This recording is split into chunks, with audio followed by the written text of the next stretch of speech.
ছাত্ৰ ছাত্ৰীসকল মই আজি 5.2 উদাহৰণ 3 অংকটো মই তোমালোকক কৰি দি আছোঁ।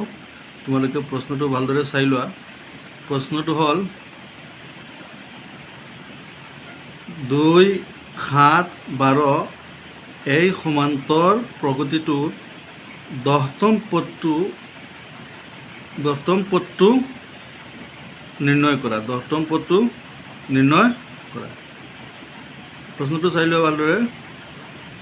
2, 7, 12 এই সমান্তৰ প্ৰকৃতিটোৰ 10তম পদটো উলিয়াব লাগে, নিৰ্ণয় কৰিব লাগে। ঠিক আছে।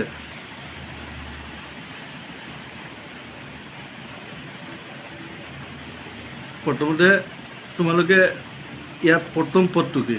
প্ৰথম পদটো হৈছে 2। ইয়াৰ পিছত দ্বিতীয় পদটো কি আছে? 7। তৃতীয় পদটো কি আছে? 12। এনেদৰে গৈ আমি 10 নম্বৰ পদটো কি হ'ব? যেনে ধৰিলে ইয়াত 3 নম্বৰ পদটো কি আছে? 12 আছে।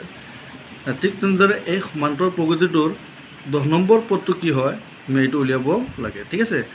এতিয়া আমি আৰম্ভণিতে কি লিখিম? প্ৰথম পদটো 2। সাধাৰণ অন্তৰটো তোমালোকক আগতে কৈ দি আছে বা তোমালোকে জানা। ইয়াত দ্বিতীয় পদ কি আছে? 7। তাৰ পৰা আমি কি কৰিম? প্ৰথম পদটো মাইনাছ কৰি ল'ম। প্ৰথম পদটো তেতিয়া অন্তৰটো ওলাই পৰিব। 7ৰ পৰা 2 গ'লে কিমান থাকিব? 5।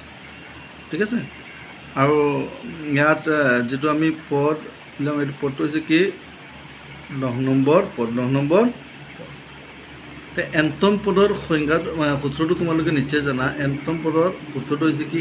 an = a + n-1 whole into d। ইয়াত n মানে কিমান? n মানে 10, a মানে কিমান? 2, n মানে 10 ব্ৰেকেট কমপ্লিট কৰি ইয়াত d মানো আছে, d মানটো বহুৱাই দিয়া। এতিয়া চোৱা, আমি প্ৰক্ৰিয়াটো আগবঢ়াই গৈ থাকিম। 2 পিছত কি আছে? প্লাছ চিন।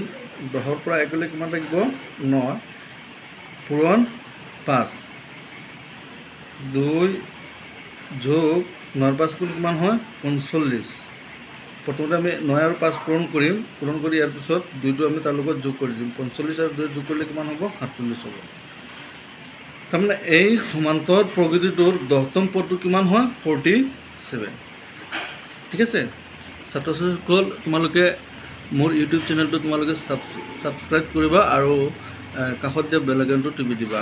ঠিক আছে, যাতে পৰৱৰ্তী তোমালোকে ন'টিফিকেশ্যনটো পাই যোৱা।